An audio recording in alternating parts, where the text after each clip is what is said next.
આજનો ઓડિયો પરમપિતા પરમાત્માને શરણે સમર્પિત કરું છું. આપ સૌની શુભેચ્છા અમારા પર બની રહે તેવી અભ્યર્થના સ. જય શ્રીમદ નારાયણ.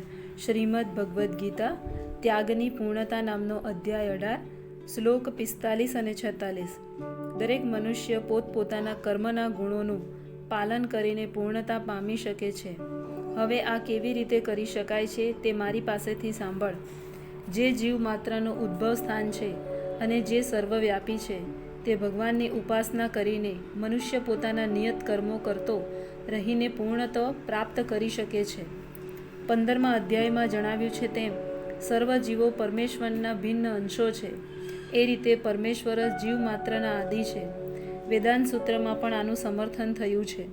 તેથી પરમેશ્વર દરેક જીવના જીવનમાં ઉદ્ગમ છે. ભગવદ્ ગીતાના 7મા અધ્યાયમાં કહ્યું છે તેમ પરમેશ્વર પોતાની પરા તથા અપરા આ બે શક્તિઓ થકી સર્વવ્યાપી છે. માટે મનુષ્યએ ભગવાનની પૂજા તેમની શક્તિઓ સહિત કરવી જોઈએ. સામાન્ય રીતે વૈષ્ણવો પરમેશ્વરની પૂજા તેમની અંતરંગ શક્તિ સહિત કરે છે. તેમની બહિરંગ શક્તિ એ તેમની અંતરંગ શક્તિનું વિકૃત પ્રતિબિંબ છે. બહિરંગ શક્તિ એ પૃષ્ઠભૂમિ છે, પરંતુ પરમેશ્વર તેમના પૂર્ણ અંશનો વિસ્તાર કરીને પરમાત્માના રૂપે સર્વત્ર સ્થિત છે. તેઓ સર્વત્ર સર્વ દેવોના, મનુષ્યોના તથા પ્રાણીઓના પરમાત્મા છે. માટે મનુષ્યએ જાણી લેવું જોઈએ કે પરમેશ્વરનો ભિન્ન અંશ હોવાને કારણે તેનું કર્તવ્ય છે કે પરમેશ્વરની સેવા કરે. દરેક મનુષ્યએ કૃષ્ણ ભાવના મૃતમાં રહીને ભગવાનની ભક્તિ કરવી જોઈએ. આ શ્લોકમાં આની જ ભલામણ થઈ છે. પ્રત્યેક મનુષ્યએ વિચારવું જોઈએ કે ઇન્દ્રિયોના સ્વામી ઋષિકેશ દ્વારા તે વિશેષ કર્મમાં પરોવાયેલો છે.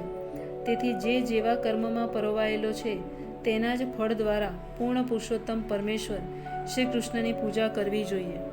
જો તે આ રીતે કૃષ્ણ ભાવના પરાયણ થઈને સતત વિચાર કરે તો ભગવત કૃપાથી તે પૂર્ણ જ્ઞાન પ્રાપ્ત કરે છે.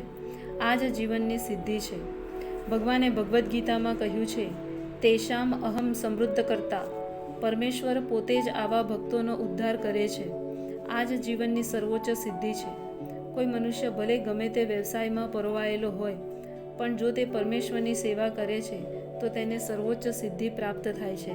જય શ્રીમદ નારાયણ.